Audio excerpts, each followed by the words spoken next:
Hi guys, welcome to another episode of the Ask J&E show. And today's episode, I'm going to answer one of our follower questions, Stephen, who have asked us this question as to how do we choose that perfect residential property for ourselves. Stay tuned to find out.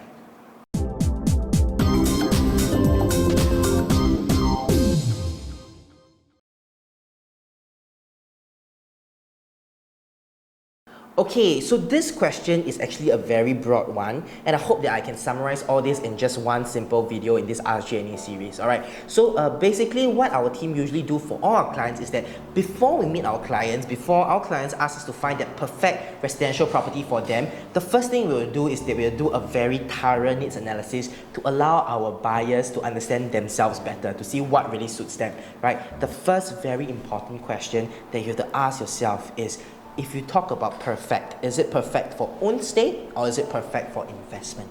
I know there are a couple of my clients that did mention before that, Jervis, I want to buy a property that is perfect for own stay and investment. And one thing about our team is that we do not believe that it's possible that we can find a property that is perfect for your own stay and perfect for investment. The simple reason behind that is because when you are buying a property for own stay, it's a lot of emotions, right? But if you're buying a property for investment, we are 100% objective. We look solely at the numbers as to how much money you can make after this investment, okay? So let me assume your question, Stephen, that this question is how do we choose that perfect residential property to stay? Okay, maybe I can share with you some of the pointers that my clients look at when they look at this when they look for their perfect property. Usually there are three main reasons, okay? The number one reason is they will look at location. Number two, they'll look at the size. Number three, the bonus will be the view. But all these, the most important factor will be your budget. You have to take a look at what your budget is, because if today you have a limitless budget, you can buy anywhere you want. May not even be in Singapore, maybe other places, right? But most Singaporeans, we do have a limited budget. So based on your budget, work on something with our J&E broker or with any real estate agents that you are currently having to see what is the best you can get for the money that you have. Okay, but the first thing that we look at is usually location. So some people care about wanting the property to stay near the MRT. Some people want the property to be near their kids' school. Some people want their property to be near their parents so they can take care of them. Some people prefer a location that is more quiet and serene because they drive. So before you sit down to identify the perfect property for yourself, you have to identify what is the perfect location for you. So there's some things you can do, right? Let's say you prefer a place that is near an MRT station, near amenities, then you may want to ask yourself, which location specifically are you looking for? Usually my clients will go through 3 or 4 locations, assuming you want to stay maybe closer to the central region, maybe in Ang Mo Kio, Bishan, Newton, Novena. You have to anchor that first, because eventually you're going to realize that it's very hard to find a perfect property when you travel everywhere in Singapore. Okay, the first thing is location. Alright, the second thing that you have to look at is your size. Okay, there are 2 main groups of buyers. The first group of buyers who are upgraders, who already see that, hey, my family has grown from a size of 2 to become 5.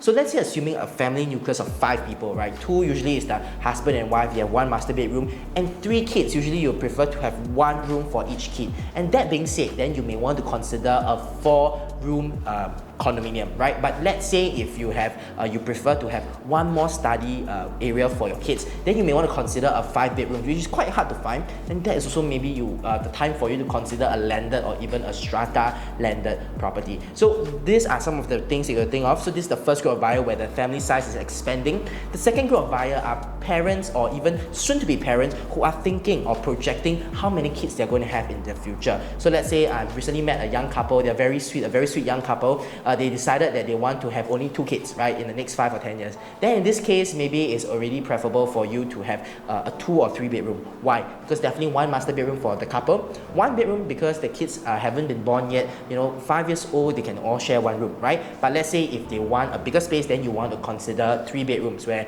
you have 1 for yourself and each 1 for your kids, right?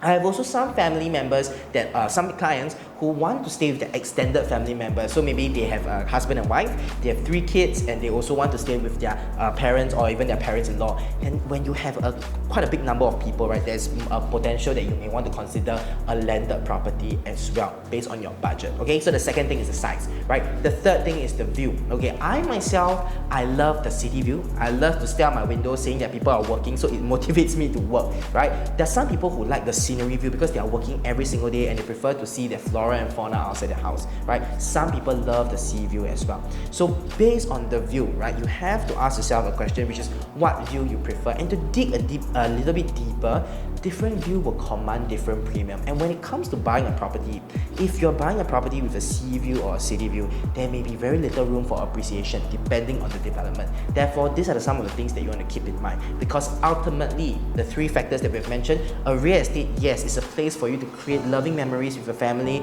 it's a place for you to have fun and laughter, but most importantly, a real estate is one of the biggest assets that you own, and it's very important to look for people, experienced professionals in the industry to advise you what the pros and cons are when looking for that perfect property. Alright, so remember, your budget is also the last factor that you have to take a look at to see whether your budget is big enough, is it limitless enough for you to purchase any property that you will prefer. Alright, hope that you enjoyed this series of the Ask J&A show, and if you love our channel, do like, subscribe, or even leave some positive comments and keep the questions coming. I love it. I've been answering so many questions, and thank you so much for watching yet an episode of the Ask J&A show.